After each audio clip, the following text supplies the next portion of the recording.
They said that Loki was blender or gender fluid. And I was all mad. And I went to click on it. And I said last time, I said, no, of course he is.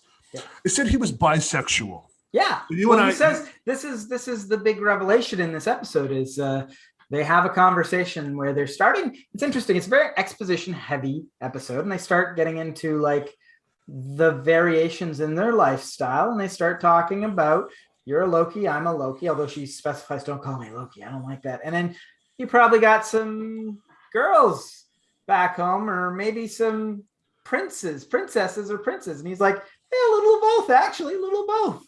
Okay, dude, literally they're on a train. I'll ruin it. He's on a train. He's sitting in a booth with an attractive woman who's a Loki and he's a Loki. So we're starting to learn like different things about these Lokis, let's call them, right? Sure. And she's like, you must have had a lot of parties. Princesses in the princesses princesses or princes, and he's half in the bag because the next minute he's juiced. He goes, yeah, a little bit of both, and then. Which, by the way, did you get the callback where he throws it down and he goes more? Yes, there was actually quite a few that I seen in that movie. Yeah. So I was like, because if you remember in the Thor movies, he talks about like these parties they would have. Mm-hmm. And you're like, yeah, dude, all they do is get shit-faced and have parties like Greek gods. And you're like, yeah, okay, yeah, that totally like. Orgies is what you're getting at. Yes, sir. But nobody really expected the orgies to be. Hey, man. Who am I to judge? Who am I to judge a god? I'm not judging either. I think it's cool. You know, it's, I don't know. Do you think it was put in there to troll the right-wingers who were upset about the gender fluid stuff? Absolutely. Yeah. And once I seen it, like, I was just like, yeah, all right, okay, now let's progress the story here because I want to know what the fuck's going on. So that's what I was expecting. Like, I was like, I was expecting more than that. Like, I was expecting, like, him and a Loki to sleep together and then the Loki come out as Loki and him not even stop. You're saying that you're expecting the female Loki and the male Loki, who, by the way, they've given the female Loki a name as Sylvie now. Yep. You were expecting Sylvie and Loki to have sex. And it did seem like there was a bit of sexual tension during that specific scene where they're talking about you probably get a girl back home or maybe a guy, a little bit of both. And so let me ask you this. If they fuck each other, is that masturbation? Is that incest? That's I'm confused. Like, so if they sleep with each other, it's technically they're twins. So, but no, technically they're the same person. It's masturbating, I guess. Yeah, I don't know. I guess it'd be interesting. And then if they have a child together, is that inbred? Like, how's their DNA gonna combine together? Are they gonna have a weird extra ear here? And I don't know. Half a horn. I don't know. Half a horn. I don't know.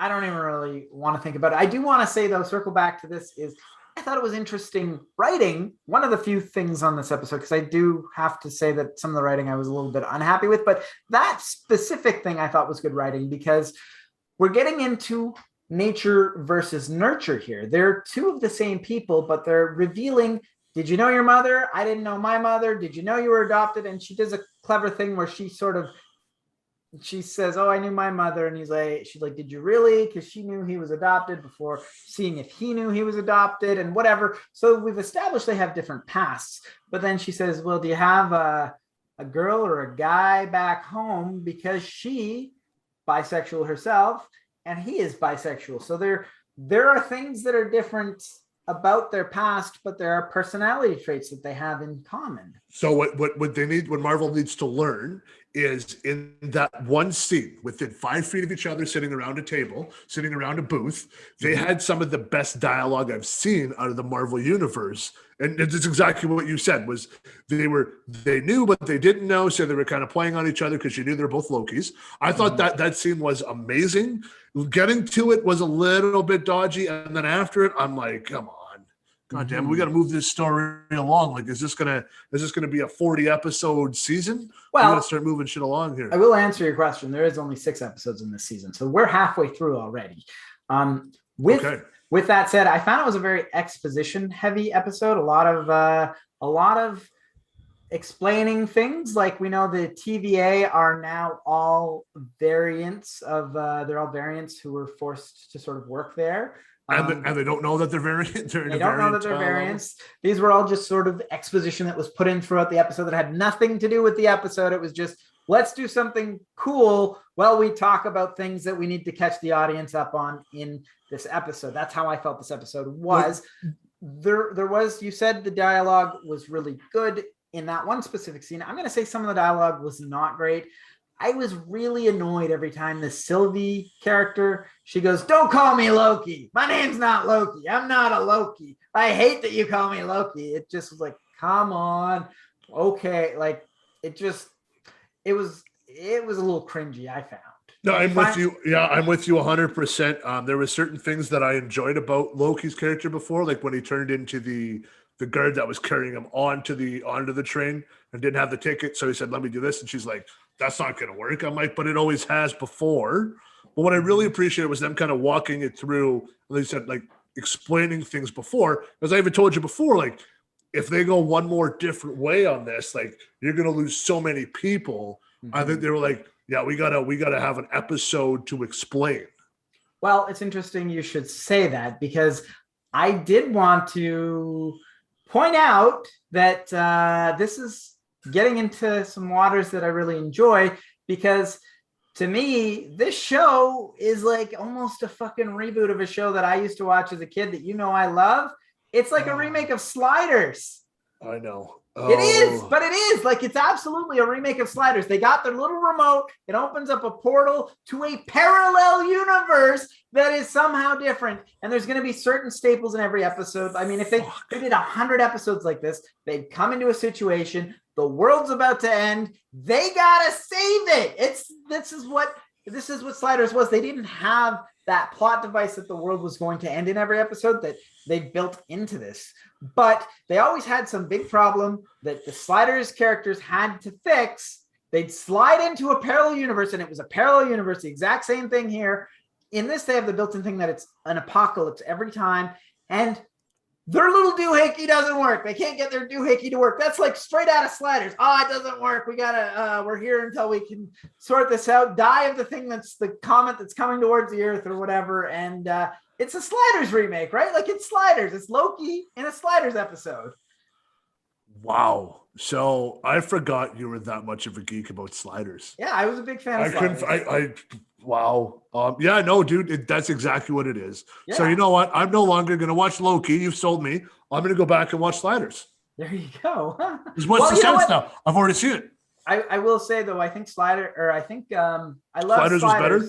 No, I love Sliders, but I think Loki was a little bit more well done. They've put certain moving parts in there to make it like Sliders felt like they were sort of making it up as they were going, trying to play catch up and fix, like putting moving parts in and out and whatever, and trying to improve the show. It was a work in progress. Whereas Loki feels very much like every episode was put here, like the apocalypse. They have to slide into an apocalypse. They have these divergent timelines. All these things were put in place to specifically build a scenario where they're going in and out of parallel universes, and they have a problem that they have to fix, and they have this little remote. They even, like, I remember in later episodes that Quinn Mallory is the main character, Jerry O'Connell. He had like another version of him that was coming along with him that was a female version of him, if I remember. It's been 20 years, but I seem to recall that too. I think so, yeah. A lot of parallels to Sliders. It was almost like, hey man, let's make a MCU version of Sliders, but it's only 6 episodes long, so they're not going to get too far down the rabbit hole. I think they're going to say what they want to say and get out in 6 episodes. That's really cool. And I'm excited to see where it goes. Like I said, I'll give it 1 season, and I don't know like what I'm going to watch after. Like, you know what I mean? Like, I hope they end it right, but I don't know like how long do I have to wait for season 2? Well, that's the issue. I have a feeling that, and I don't know because there's only 6 episodes, but I have a feeling that this might end in a multiverse of madness that Doctor Strange has got to sort out, because that's coming up, and it seems like the right path that they're going. Right? Well, I think Ant-Man's coming, right? Yeah, Ant-Man. Is he? I thought the next one was Multiverse Madness, but I could be wrong. Well, I don't really know. But they're in the quantum realm, and that's where Ant-Man was for so long. So I just assumed that. No, they're not in the quantum realm, I don't think. No, they believe from the first one that the guys in the TVA are in the quantum realm because the time doesn't affect the same way as it does on Earth. So what they're saying is that Ant-Man may be kicking around somewhere in there as well. Oh, that's interesting. The little JM side note that I believe that the TVA is in the quantum realm because the quantum realm time doesn't work like it did for for Ant-Man when he ended up coming back on Endgame and was like, no, I was in the quantum realm for 5 minutes. Oh, so is this your theory, or is this something you read on the internet? I kind of seen a little bit of it, but then I was like, yeah, you know what? That makes sense because the TVA time does not make sense in the TVA. It's an interesting theory. So what did you think about this episode? I do want to say that I thought it was very beautifully shot. Some of the things that was a little bit funny, like when Loki puts on the uniform of the guy. It's like, that's a blue wool sweater. It's their army uniform. It was funny. So you thought it was beautifully shot. Do you have a 4K TV? No. Okay. So then you and I probably have the same TV. I thought there was too much green screen. To me, when I watched it last night, and I was like, yesterday afternoon, and I was like, what the hell? It seems like a lot of green screen. There was a lot of good parts to it, but I thought there was a lot of green screen that kind of didn't look the greatest to me. But I didn't mind the episode. I actually liked the episode because they weren't jumping back and forth. They stayed in one world, and they kind of just like, we got to get on a train and we got to charge this thing, and then it breaks, and then it's hilarious. And well, that's the thing is they're only doing 6 episodes, but they have set this universe up so that they can do any number of episodes. They want to make a Jurassic Park episode, they can do that. They want to make an Aliens episode, they can do that. They want to, you know what I mean? They can basically go into any situation, and the end of the world is coming. Everyone's going to die if we don't get out of here or fix the problem. It's basically, they've set it up to create a slider series, and that's really cool. Back to what I was saying though about this episode, I thought it was beautifully shot. I thought it looked really good. I thought it felt a little bit like a filler episode, but they filled it with a lot of exposition to explain things that they had to get out of the way and explain. Yeah, so they got guys like me who said, I'm getting tired of it. They kind of had an episode for us to kind of catch up on, and then it started to make sense. So if you stream it, if you binge it, so people who don't watch it and you binge it, episode 3 will catch up on 1 and 2, so it'll be fresh in your mind. Sure. So if you're like, oh yeah, I can't figure this out, what the hell's going on here? Episode 3 we should just bring you right back up and tie everything up for you. So you're looking forward to episode 4? Yeah, I think so. I think it'll be a good time. Yeah, I'm hoping, but I hope they bring back like a famous. I'm not saying that like Loki's not famous, but I want to see like, am I going to get to see Thor or somebody cool? It'd be fun if they did something like that. I don't know. I had a thought is, and maybe I shouldn't say it, but maybe I'll save it for off the air because it could be inappropriate. This episode's been appropriate. We've been off the rails for an hour and a half, man. Well, we could see an episode where they're in the Twin Towers for 9/11, because that's the end of. You could be in the building, and there's no fucking way they do that. Do you think? Like I said, I probably should have waited to say that off the show, but I'm just saying that is a situation in our lifetime where if apocalypse happens. Well, it's a situation where they could be on one of those floors and they could be interacting with people. It would be a sad episode. Absolutely. Very sad. But they could be interacting with people in that situation and know what's going to happen. Or he could be a pilot that doesn't get killed and avoids the tower. Ooh, that's an interesting thing, is he could be on the plane too. Yeah, I could just be on the. You know what though? These are really morbid things I really wish I didn't say it. These are ideas that could happen, that they could do, but I don't know. Does he go back, or does he go back at the end? Does he go back to New York, and does he stop the old Loki and just destroy that whole thing? Yeah. Says you can't do this because this is going to destroy everything. Mm-hmm. This is going to destroy Asgard. And then shows him what happens to Asgard. And he goes, okay, I'm not going to do this. Well, I do think at some point they're going to end up in Ragnarok.